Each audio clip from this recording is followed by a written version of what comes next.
Hola, ¿qué tal? Clase de Derecho y Empresa. Mi nombre es Omar Arguello y esta es la entrevista para mi tío, José Flores Argüello, quien, bueno, él me ayudará en esta dinámica de entrevistar a un empresario, alguien que ya ha tenido experiencia en el sector empresarial. Y pues bueno, tío, ¿cómo estás? Hola, ¿qué tal? Mucho gusto. José Flores por acá. Qué bueno. Bueno, tío, pues platícame un poquito de tu experiencia, qué es lo que has hecho a lo largo de tu vida en cuestión de las empresas en las que las que has formado, en las que has participado, cómo andas en ese tema de las empresas. Sí, bueno, en mi vida, digamos, como empresario, he creado ya cuatro empresas, tres de ellas en México y una de ellas en los Estados Unidos. Actualmente radico en Miami, Florida. Y las tres empresas en México, puedo decir que de las tres, dos de ellas siguen operando. En un momento dado, dos de ellas las vendí, las transferí a otras personas, a otros socios, y una de ellas sigue operando también. Entonces, tengo hoy día dos empresas, una en México, una en Miami, y que son con las que de alguna manera seguimos operando hasta el día de hoy. Uh-huh. ¿Ok?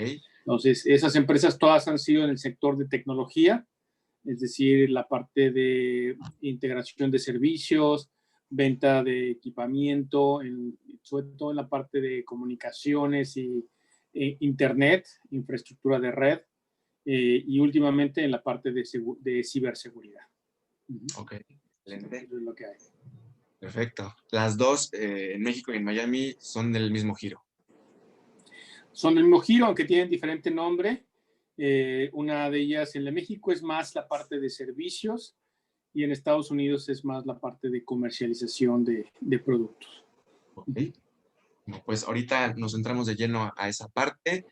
Te voy a hacer dos preguntas en la cuestión de una idea que traigo con mi equipo con respecto a la clase, lo que tenemos en mente para ir desarrollando a lo largo del semestre. Y pues bueno, es hacer en Querétaro una terraza, un rooftop bar. Bueno, como bien sabes, pues en México la fiesta es tan grande, digo, ahorita por pandemia no se puede, pero seguramente dentro de poco se podrá restablecer todo ese tema de la diversión nocturna, el entretenimiento nocturno. Y pues bueno, la idea es básicamente abrir una terraza exclusiva en donde pues se busca el perfil socioeconómico medio alto, en donde creamos un sentido de pertenencia al querer tú formar parte de esos movimientos de pertenecer y de estar involucrado en los mejores spots y lugares de la ciudad en donde radiques. Entonces, bueno, tenemos esta idea de Terraza Querétaro, este es el nombre, en donde las tardes pues tú puedas ir a un brunch, puedas comer y demás, y en las noches puedes echar cenita y a partir de las 8 o 9 de la tarde, de la noche, perdón, pues se convierta en una pista y pues bueno, que venga la fiesta, ¿no? Entonces, bueno, más o menos ya sabiendo esto, hago la primera pregunta. ¿Crees tú que con este modelo de negocio que te presento, invertirías una cantidad de dinero si te interesaría? Si es así, sí o no y por qué. Um, bueno, en realidad me imagino que es bajo el contexto actual o estamos hablando de un entorno, digamos, no sin pandemia. ¿Cómo sería Claro, la total, pregunta? o sea, es sin pandemia, es la tirada, digo, al final sabemos que ahorita no sería un negocio viable en tiempos de pandemia, ya que ni siquiera están abiertos, ¿no? La idea es sin Ah, pandemia, es en ese escenario. claro. Bueno, en realidad sería aquí, antes de poder, digamos, tomar una decisión de inversión, creo que sería importante ver el business plan o digamos, el plan de negocio, de tal manera que sepamos, o sea, quién es la gente que está envuelta, cuánto es la inversión que se está planeando para el negocio, qué tipo de lugar, cuál es digamos, pues sí, el punto de quiebre, donde cuánto tiempo tendríamos que invertir antes de ver algo de retorno a la inversión. Y todo esto lo pregunto porque al final del día estos negocios son un tanto, son una apuesta, a veces es un cero o un uno, quiere decir que o te va muy bien o de plano nunca despega, ¿no? Claro, Y si te va muy bien, generalmente es porque hiciste un buen trabajo desde el punto de vista de investigar el lugar, de investigar los permisos. Al momento de que te metes a una inversión de ese tipo, tienes que tener, por ejemplo, permisos para vender alcohol, permisos para, pues, para tener, digamos, tener sonido, tener música en un lugar que no te vayan a cerrar el negocio por algún tipo de ese tipo. O sea, que minimizar los riesgos, ¿no? mira, Entonces, es esa muy parte es muy importante. importante porque si no, pues digo, nada más el negocio pues puede durar un mes y al mes te lo pueden estar clausurando o estar molestando para que les des dinero, ¿no? Como muchas veces se Claro. acostumbra. Así que eso puede Pues ser bastante, bastante nefasto para el ahorita negocio. todo es bajo la agüita, o sea, más bien sobre la mesa, a términos generales. No ha habido una investigación de mercado, como bien dices, no ha habido profundidad en esos temas que claramente tienes que tener en orden. Sin embargo, te hago la pregunta, si tú crees que teniendo sus lineamientos bien establecidos y teniendo bien estructurado toda esa parte, digo, obviamente tampoco se puede dar una clara respuesta porque es bajo qué porcentaje, qué cantidad y demás, ¿no? Pero si tú ves una buena oportunidad, ¿invertirías en un negocio de este tipo? O sea, vuelvo a lo mismo, sí invertiría, sí, solo si la gente que está detrás de este negocio tiene experiencia. Ok, Yo en lo particular no tengo experiencia en un negocio de restaurante, en una, pues en una, digamos, en un contexto de bar, de social. O sea, el concepto de negocio suena divertido, suena interesante. Definitivamente que también si yo viviera en Querétaro y tuviera la oportunidad de invertir en un negocio así, obviamente sería con gente que conoce, claro, conoce el medio, ¿no? Meternos así a investigar, yo te diría ahorita, si tú no me presentas un caso de negocio donde la gente esté bien calificada, te diría no. O sea, no le metería dinero porque sé que no va a... O sea, el riesgo es mucho mayor, mucho más ok, alto, ¿no? excelente. Entonces, esa sería mi posición ahora mismo. Pues Uh-huh. primera anotación también para nosotros, ¿no? No invertir en donde un giro que no conozcamos y dos, que la gente tenga experiencia, ¿no? Con la que nos vayamos a involucrar. Definitivamente, sí. Y te digo, ya lo viví. De hecho, lo viví la Chilanguita. Alguna vez me ofrecieron participar en abrir una chilanguita en México, Sí, digo en Querétaro, porque las hay en México, hay muchas. Y cuando me dijeron que por favor les ayudara a revisar el lugar, ese lugar yo ya había estado ahí, sí, sí, sí. El pero con el interés, nombre de ¿no? otro negocio, y ese negocio estaba prácticamente muerto, o sea, entonces dije, no, o sea, si lo van a hacer, háganlo en un lugar donde realmente valga la pena, y tiene que haber un mejor scouting, ¿no? O sea, una mejor investigación de mercado, del lugar, digamos, de la parte socioeconómica, porque como tú dices, estás apuntando hacia el ambiente medio alto, si de alguna manera el lugar que escoges por cuestiones financieras no satisface ese estrato social, pues ya de por ahí estamos mal, ¿no? Claro, Entonces, también si tú estás apuntando ese nivel de socioeconómico, pues tiene que haber la inversión para llegar ahí. Entonces, si tú estás invitando a socios, bueno, necesito cuántos socios para llegar a este lugar, dependiendo de este business plan que tengo, ¿no? Esa claro. sería Son muchos los la factores que hay que recomendación. considerar, ¿no? Mm. Bueno, ya justamente esa es la segunda pregunta y creo que ya empezaste un poquito por ahí. ¿Qué consejos tú me darías para que en este modelo de negocio pueda tener un mayor crecimiento, un crecimiento más sostenido? Sí, bueno, obviamente, como te decía, es hacer ese business plan. Ese business plan vas a ver cuáles son tus insumos.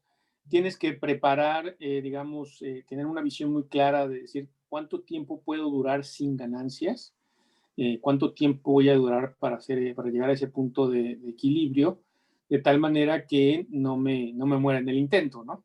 Entonces, es muy conocido que para que un lugar realmente sea exitoso, pues tiene que durar un tiempo en darse a conocer, en invertir en mucho marketing, mucha, por ejemplo, promoción, y esa parte cuesta, ¿no? Entonces, también tienes que tener un buen cálculo ahí de qué tipo de promoción vas a hacer, en qué medios te vas a anunciar, porque obviamente si va un cliente y te recomienda, esa es la mejor recomendación, ¿no? Obviamente hoy están las redes sociales Entonces hay que tener bien claro cuánto cuesta invertir en redes sociales, cuánto cuesta, porque uno solo como tal a veces piensa que uno puede llevar a cabo esa transformación solito, ¿no? Porque tienes muchos amigos, porque tienes mucha gente, pero no necesariamente. Entonces, siempre hay que considerar hacer una buena página web, un buen menú, tener tus proveedores bien alineados, en el sentido de proveedores de comida, proveedores de bebidas, proveedores de todo. Y generalmente el insumo mayor a veces va a ser la renta del lugar, ¿no? Entonces también hay que ver que esa renta no te coma y no te acabe antes de que puedas llegar a tu punto de equilibrio. Entonces, sueldos, también prestaciones, la gente es otro de los insumos también o de los gastos o costos más altos.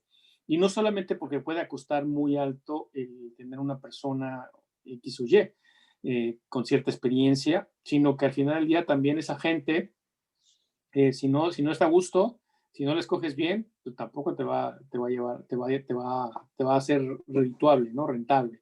Exacto. Entonces, ahí es donde entra la experiencia, ¿no? Y decir, bueno, no basta con contratar a una persona que sea muy buena gente, sino hay que contratar a una persona que realmente conozca el negocio y que lleve el negocio a un lugar. Entonces, bueno, yo voy a ser la persona, bueno, también hay que ver que tengas el tiempo y que tengas la energía y que tengas muchas cosas que se necesitan para hacer ese perfil de persona o ese perfil de puesto que va a llevar a cabo esa función, ¿no? Como ser el capitán de los meseros o ser el hostess o ser el X. Bueno, todo eso tiene que ver en el caso del negocio y estar bien claros qué implica todo eso, ¿no? Ok, buenísimo, buenísimo. Ya vamos a entrar un poquito más en materia de de la parte de tus empresas. A ver si Ujú. sabes todo este tema que el profesor nos está pidiendo que investiguemos. Menciona algunos aspectos que han puesto en duda la estabilidad de tu negocio. Bueno, definitivamente uno a veces el mayor reto que uno cree que tiene es el vender, ¿no? Entonces, sí, las ventas son muy importantes y es fundamental para el negocio, pero a veces en lugar, más que las ventas es el poder cobrar, o sea, la liquidez del negocio es fundamental. Entonces, si no tienes una buena administración, una buena parte financiera que realmente pues te administre bien el negocio, tu negocio puede ir directo al fracaso, ¿no? Y te pongo un ejemplo, o sea, muchas veces cuando no está bien hecho el caso de negocio, cuando la gente se empieza a comer las ganancias, porque eso es lo que pasa muchas veces porque estás tratando de mantener un nivel de vida y no te pagan y de repente lo poquito que entra te lo gastas, entonces llega un punto donde la empresa puede, si no pagas impuestos, si no pagas tus obligaciones financieras, empleados o rentas, pues el negocio se va. Entonces, por eso es muy importante ahí tener ese flujo de negocio bien vigilado, ¿no? El flujo de capital. Ok, Entonces, la liquidez es fundamental. Uh -huh. buenísimo. A ver, cuarta pregunta.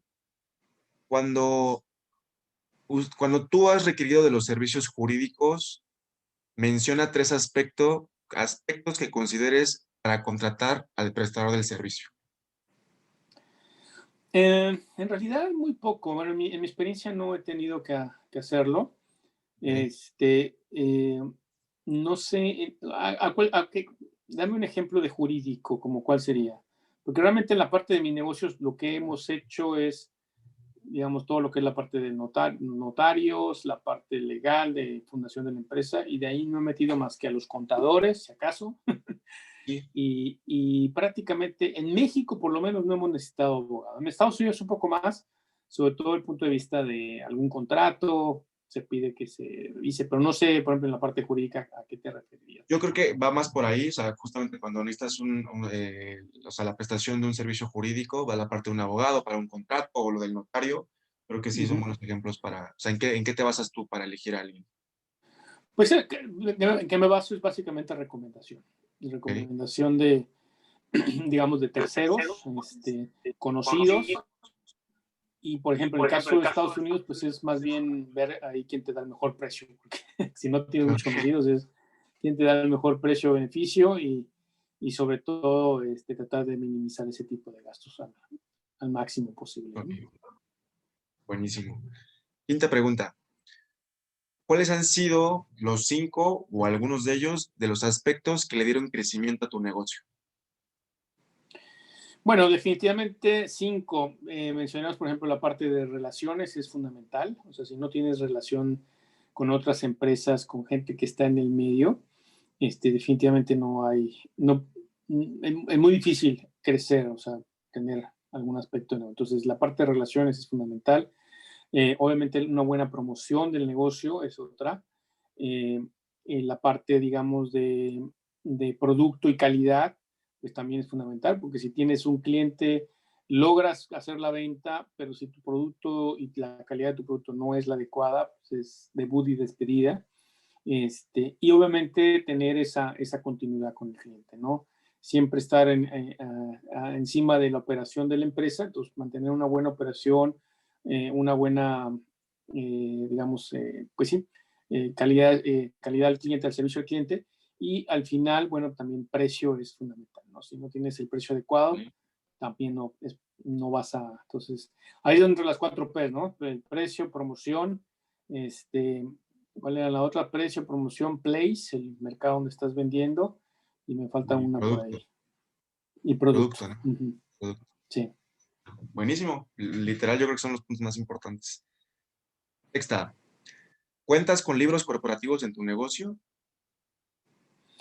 Bueno, ahora con la parte lo tenía en algunos de los negocios que he tenido, pero ahora hemos usado más la parte de herramientas en la nube, ¿no? Ok, Entonces, la mayor parte de mis libros contables e información contable está en herramientas en la nube, como puede ser Allegra, que es una de las herramientas que utilizamos, y en Estados Unidos QuickBooks. Entonces, QuickBooks. prácticamente ahí está la información financiera de la empresa.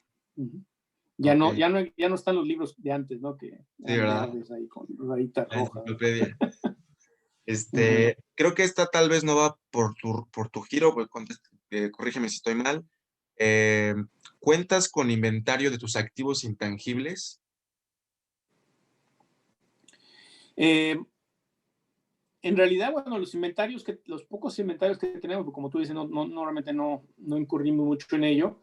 La mayoría está en los libros contables, ¿no? Ok, O sea, cualquier cosa que tengamos de valor, ya sea bueno, tanto los contratos de clientes como productos que hemos llegado a vender o licencias o servicios, todo está realmente en esa parte, digamos, de de registro de activos, de capital que tenemos, capital contable, etcétera.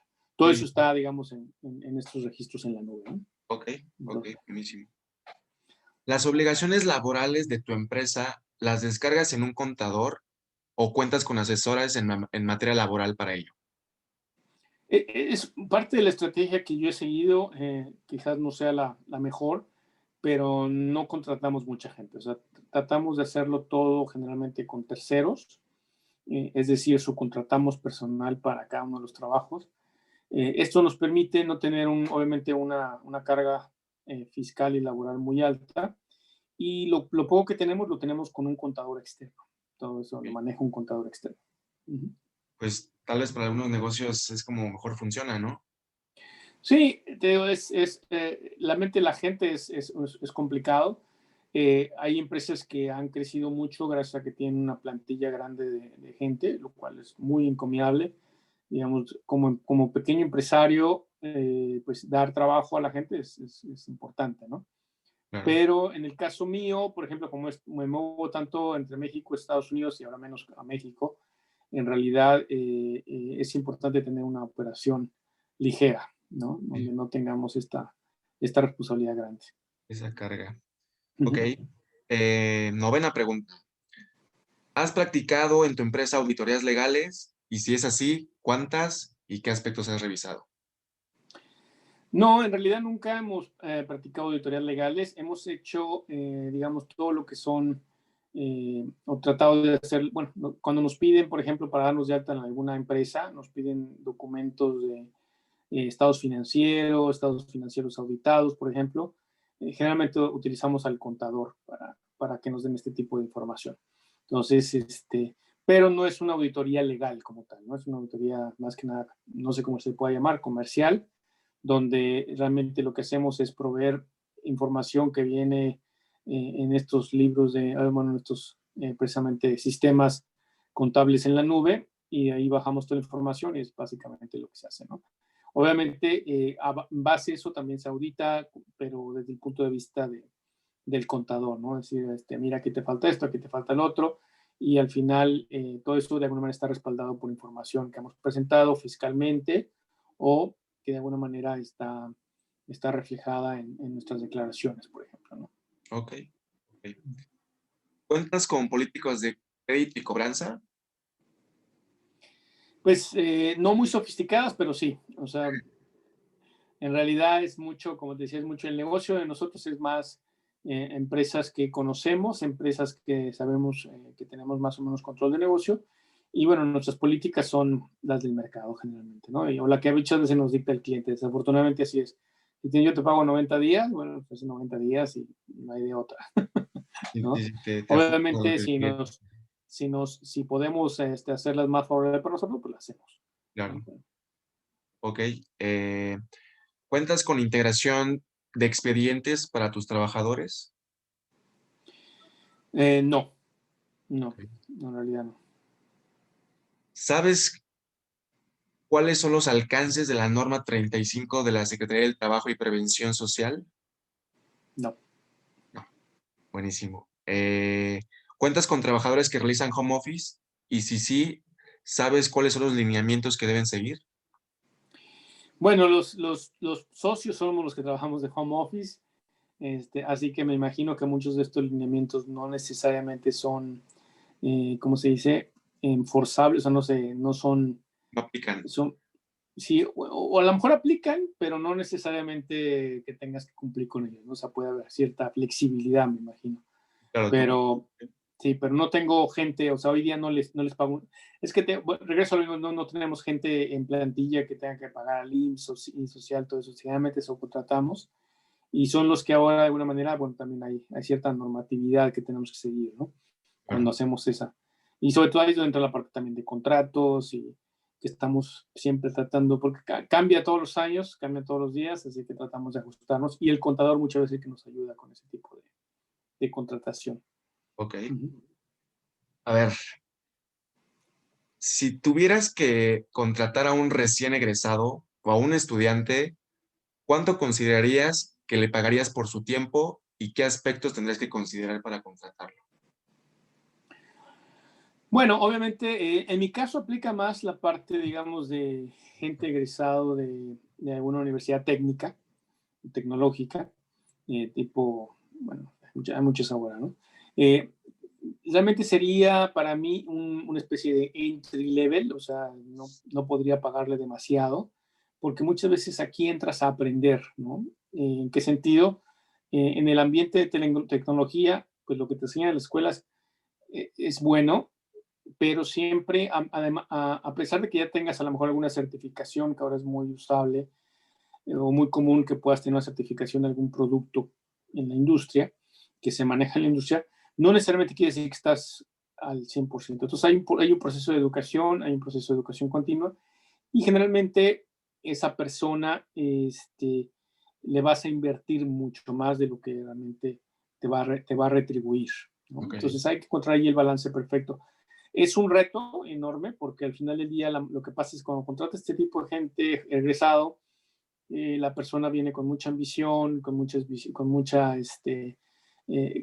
expectativas y obviamente quieren de alguna manera ganar todo, todo el dinero de alguien con muchísima experiencia, con mucho mercado. Pero entonces hay que encontrar ese balance, porque si no, pues también se van. Entonces, claro. los contratas y si no les pagas bien, hacen como que trabajan y tú haces como que les pagas y al final no hay ese compromiso, ¿no? Entonces, es un reto interesante, pero sí, la idea es pagarles lo mejor que se pueda con la visión de que tienes que invertir también. O sea, no es nada más el sueldo que le pagas, sino hay que capacitarlos, hay que entrenarlos, hay que realizar un gasto adicional, Claro. ¿no? Ok. 15. ¿Sabes qué tipos de contratos existen? Y si sí, ¿cuáles son los que más usas tú? No, en realidad no tenemos mucho de esos contratos hoy día, o sea, a nivel legal, no. Ok, Entonces no te podría decir ok. qué tipo de contratos hay. ¿Sabes qué tipo de sociedades hay? Sí, bueno, ahí he estado, digamos, las que he tenido, obviamente la SASB, que es la que tenemos, una de la que tenemos hoy. Anteriormente, que es una de las compañías que cerramos, la sociedad de ¿cómo se llama? Responsabilidad limitada, Ujú. ¿sí? Que también que fue, bueno, parece bastante buena en el sentido de limitar esas liabilities, digamos, de lo que vendría siendo los dueños de la empresa y obviamente las sociedades civiles, ¿no? Que ahí me faltó hay una empresa que también tuve, que es una franquicia de una escuela de idiomas, de interlingua, y que bueno, ahí también aprendí mucho. Ahí sí tuvimos más gente, contratamos más gente y tuvimos ese tipo de... El que eso ya pasó hace casi 10 años. Entonces, ¿Era pero Interlingua o era Harmon Hall? No me acuerdo. no, interlingua en Interlingua. Morelia. Ok, Ujú. buenísimo. Ah, pues eso también cuenta, ¿no? Sí, sí, sí, ya se me ha olvidado. Hay que poner otra de esas, tío. Oye, pues mira, básicamente son todas las preguntas por parte de la clase. Yo te querría pedir una adicional y es que, ¿qué recomendación podrías hacerle tú a quienes estamos en la carrera estudiando y que posteriormente nos gustaría poner cualquier tipo de negocio? ¿Qué es lo que hoy, ya que tú estás en ese mundo empresarial, te hubiera gustado que te hubieran dicho cuando estabas estudiando? Sí, bueno, realmente creo que hay algo que me gusta ahora de los jóvenes en especial es que ya nacieron con esto de la era de la información, con esto de las redes sociales. Entonces hay muchas formas de promoverse, de relacionarse, de darse a conocer. Yo diría que hay que enfocarse en negocios que son, digamos, si me hubieran dicho, si hubiera pensado, negocios que te van a dar, que generan un bien, ¿no? Que generan una... Por ejemplo, vi hace poco a alguien que se le había ocurrido vender amaranto, ¿no? Ok. Entonces lo está poniendo en diferentes paquetes, en diferentes presentaciones, y el amaranto tiene una historia muy interesante de todo el bien que genera a nivel de salud.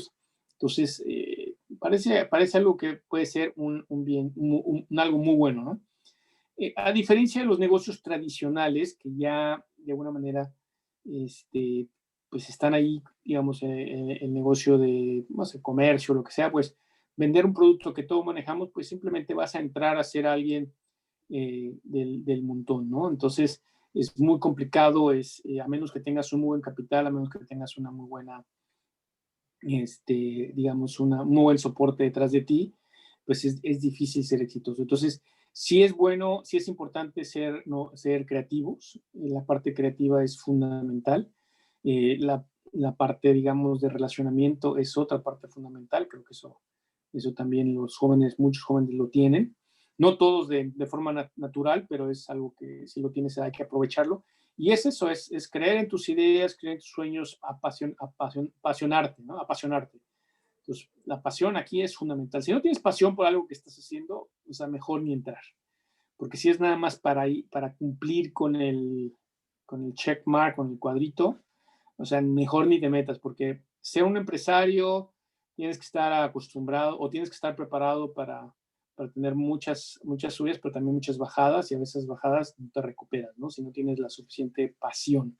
Entonces hay que tener pasión, hay que creer en lo que haces y yo creo que todo se puede. Realmente simplemente es no tener esas limitaciones que a veces nos imponemos y creer en uno mismo, ¿no? Creer en uno mismo y tener eso y contra todo, porque va a haber mucha gente que te va a decir por qué no, ¿no? Entonces ahí también hay que buscar el por qué sí y creer en ello, uno mismo. Ok, buenísimo. Buen consejo, tío. Oye, pues bueno, sería todo por esta parte de la cuestión del trabajo. Voy a finalizar ya la entrevista. ¿Me regalas otros 5 o 10 minutos para platicar contigo? Sí, cómo no, sí, cómo no. Sí, entonces déjame cerrar sesión para que se quede guardada mi grabación. Y bueno, pues muchas gracias. Muchas gracias por lo de la No, entrevista. no problema. Te tomando otra liga.